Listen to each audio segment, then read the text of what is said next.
True crime fanatics, listen up. How I Caught My Killer is a true crime docu-series that highlights the real-life stories behind unique homicide cases with in-depth interviews, authentic archival material, and cinematic recreations, all packaged together in a fresh spin in the genre. And guess what? Season 2 is now streaming on Hulu, and I'm so excited to be talking with the man, the executive producer, Brad Bernstein. Welcome, Brad. How you doing? I'm doing great. Thanks for having me on. I appreciate it. Of course. Okay, so, we're into season 2. How are you feeling now that season 2 is finally hitting Hulu and it is wrapped with a beautiful little bow?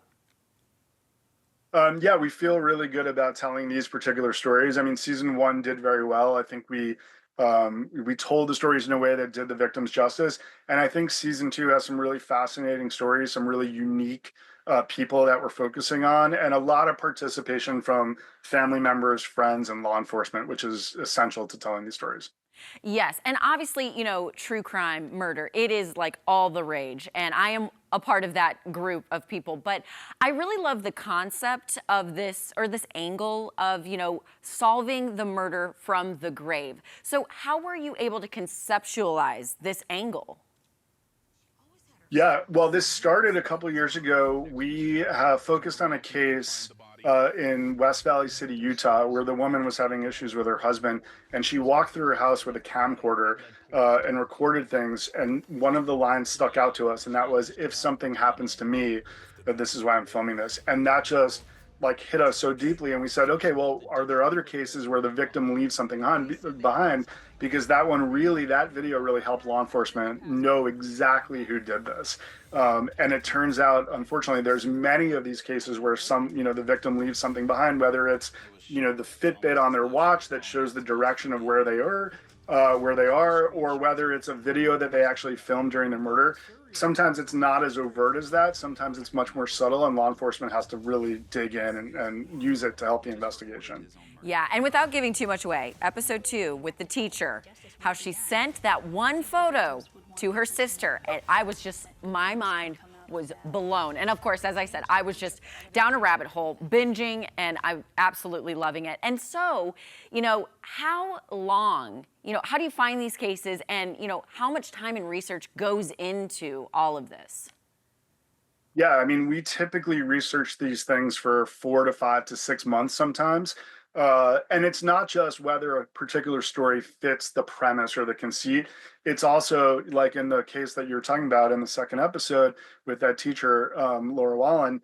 It's, do we have participation from the family? Are they going to give us assets and really like dig in and spend time with us, spend a day or two talking to us? These aren't 20-minute interviews. These are immersive, relationships that happen across time. And so that's really, once it hits the particular conceit, then it's really about the participation. hmm is there a particular, case in season 2 that has really stuck with you from beginning to end?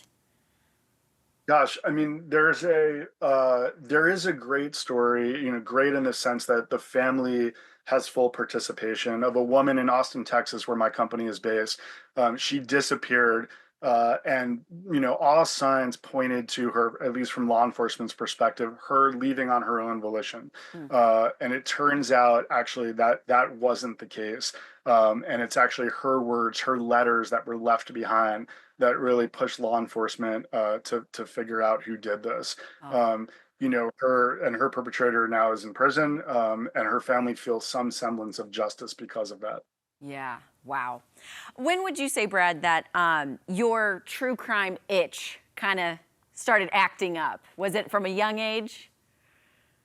It was not from a young age. Like I was in music for a long time, but 11 years ago, we made our first true crime series on a woman in New Hampshire named Maura Murray. And there was also a corresponding podcast. And it was incredible seeing the reaction to her disappearance. She still disappeared. There's still no movement in that case. But it was the fanaticism, people wanting to know what happened to her, figure out, trying to solve it. That really the passion for these stories. I was like, wow, that kind of blew me away, and so really, the deeper we've gotten into true crime and working with different families, I think now it's more, I understand the fascination, and I understand why families want to perpetuate their victim's legacy, because if we're not doing it, no one's talking about that person, right? Oh, absolutely. And obviously, you got a full second season after season one. What was the feedback like after season one and, knowing you're going into season two? Well, the feedback was really positive. There were certainly some critics. I mean, we have a unique narrator on each episode. So there's some kind of unconventional things that we focus on in the true crime space.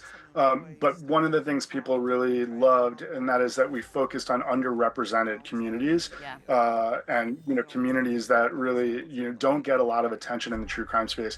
And so I think that's what resonated with people, and one of the things we're most proud of. Yeah, and that's definitely apparent in episode 3 for me. It kind of clicked finally in episode 3 of season 2. So, okay, well, first and foremost, again, congratulations on season 2. But what about season number 3? Any plans? Are you guys already working on it? Can you tell us? We have a lot of cases, and if we're fortunate enough that Hulu sparks up another season, we'll be ready to go and to share the cases with the world. So hopefully from your mouth to their ears. We'll see. We're putting it out in the universe, Brad. Well, thank you so That's much. all we can do, man. That's all we can do, exactly. Well, thank you so much for spending some time and getting, to talk about season 2. And you guys, you can stream How I Caught My Killer season 2 right now on Hulu.